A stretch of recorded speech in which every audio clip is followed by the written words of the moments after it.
Hello everyone, and welcome to Bodied, a Cloud9 fan cast. I'm your host, Havokpus, and I'm joined by no one else! That deafening silence means that Frozen Creek unfortunately cannot make it.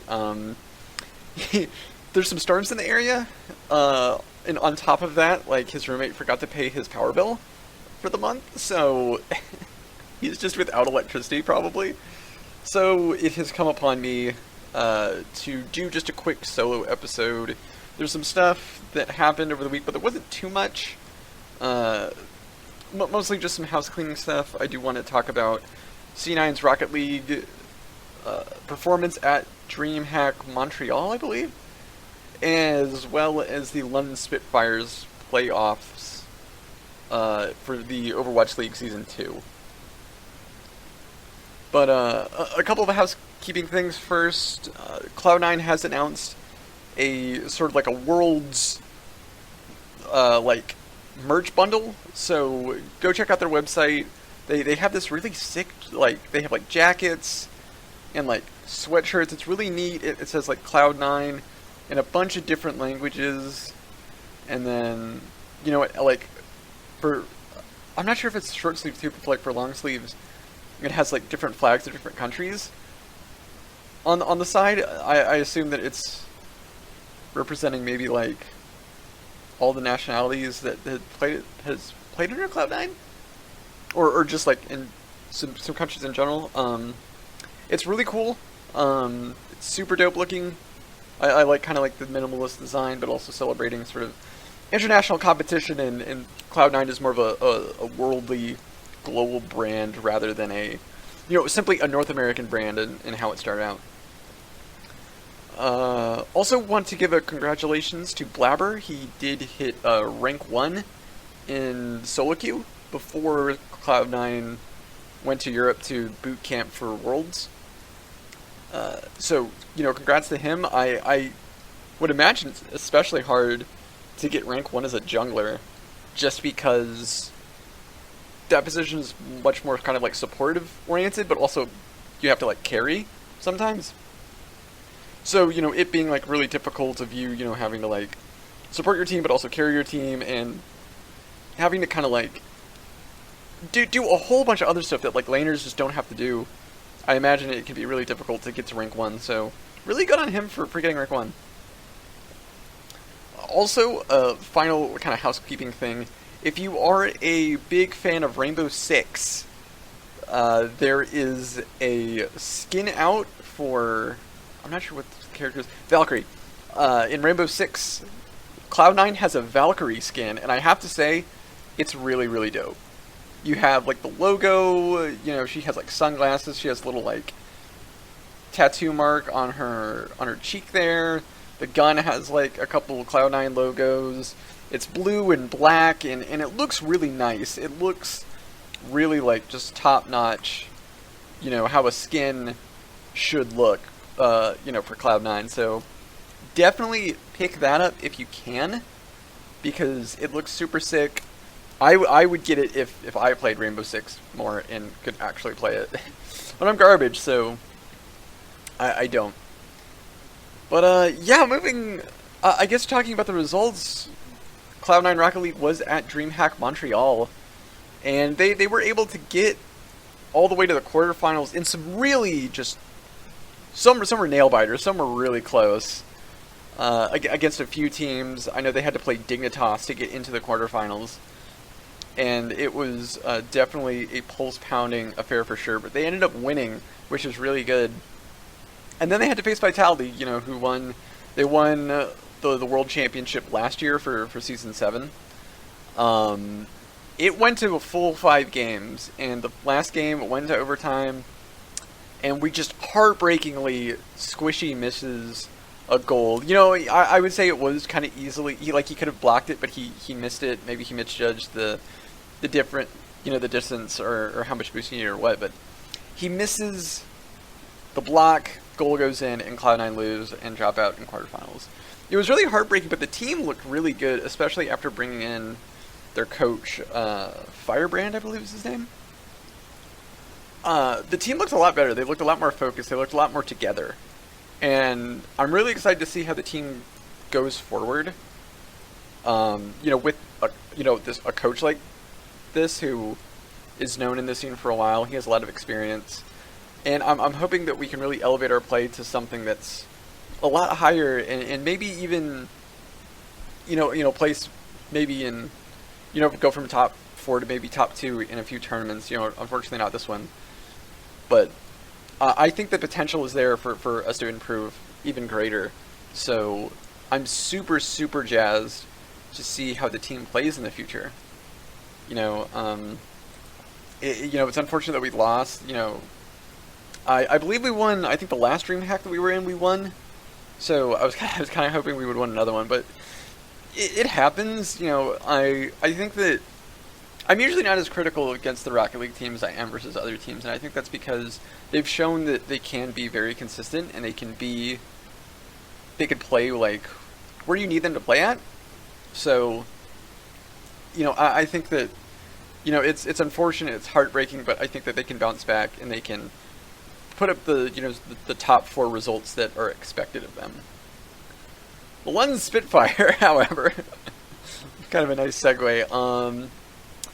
Their season came to an end after losing in playoffs. They were able to beat Shanghai in the play-in stage, and narrowly, and I mean narrowly, beat Shanghai. They had to place the NYXL in their first match. They got knocked down to the losers bracket and then had to place the San Francisco Shock, and then lost to them. And both of those matches were pretty clean sweeps, basically. I think maybe London playing against New York, they were able to take out one game. But it was, their season kind of came to an end in not as a, as a last hurrah, but kind of more of a thud. And I'm really, honestly, just disappointed in the team. I'm disappointed in how the team played, as well as how the team was just handled and managed throughout this whole season. I guess looking at it as a whole, I'm really surprised that Gesture still kind of remains as the main tank. I've been really critical of him, but I think he's just not the person that we need. Yeah, he can play a good Winston, but looking at how the meta kind of went with Reinhardt being really meta, and then he's good on Orisa, but I think that his team play is just so lacking. We have honestly, I watch our games and I see how little coordination we have, and I think that changes need to be met. I think that he needs to be one of those changes. His Orisa is fine, but there's no coordination. That's why I was really surprised when he was playing Sigma versus Fury, and it actually kind of worked with the Shanghai game, because if you kill Sigma, he doesn't have as much impact as perhaps an Orisa, who's extremely tanky. So Jester dying, as he often is to do, which I really don't think that should be a thing for a main tank player to have, to get picked off early a lot. It's not as big of a deal, but especially in their actual playoff matches, there was just no coordination. There was a lot of really poor ult usage, I thought. Just kind of using it as soon as it went up, in terms of building like an ult bank, or if they have a bad fight, instead of holding on to ultimates so they can have like a greater bank to use in the next push to kind of get even, they use ultimates right away and then die. And it's like, well, now you've used your singularity. What are you gonna do now? It stuff like that just really upset me, as well as just how the team is playing in particular. Our support line, I think, is also probably in the needs of getting switched out, because if you look at and watch how other teams play versus how we play, there's other teams' support players can keep their tanks and their DPS alive longer, way more than us, and I just don't know what to do.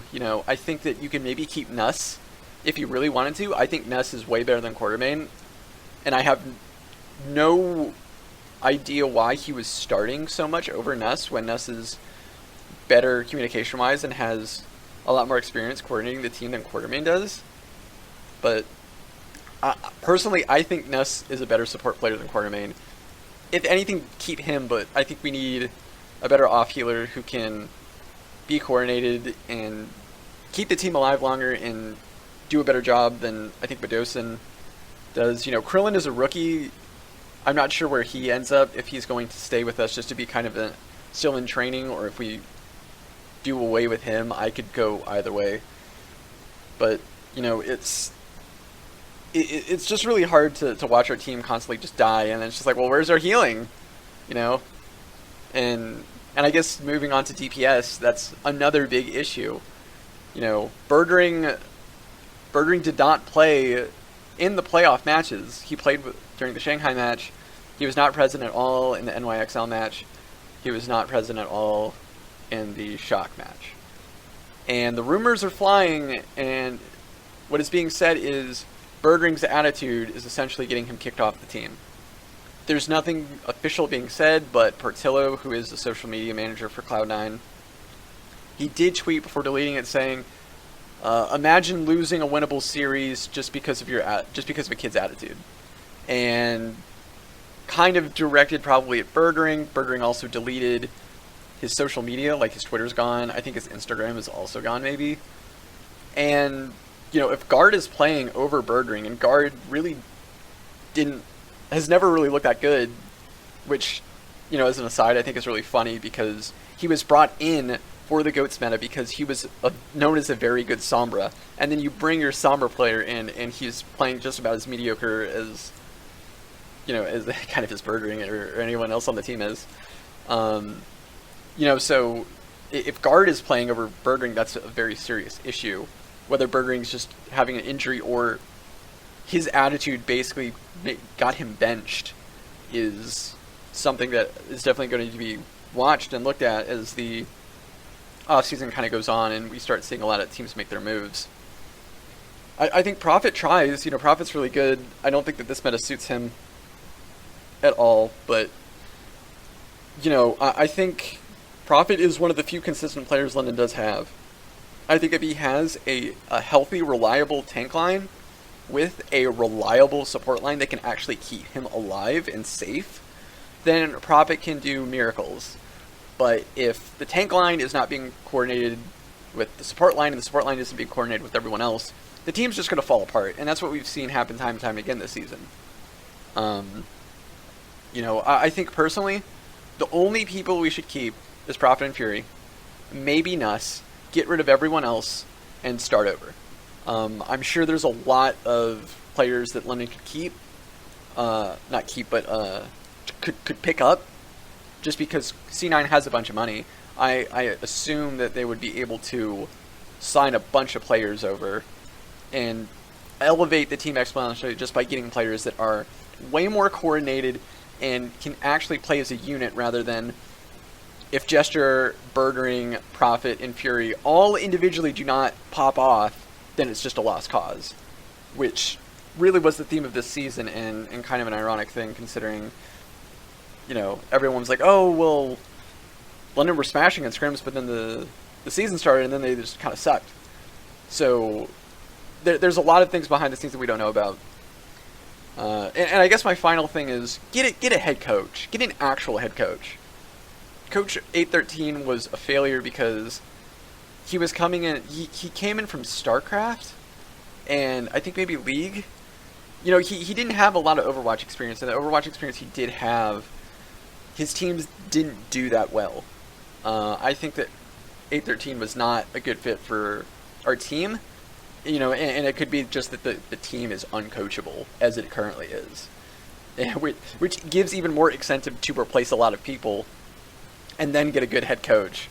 But get a good head coach that has a lot of experience, that knows how to manage players, that knows how to manage personalities, and can elevate the team to a higher place than what's been going on for the past couple of years, where you just have no head coach and then like you're one or two assistant coaches trying to hold everything together.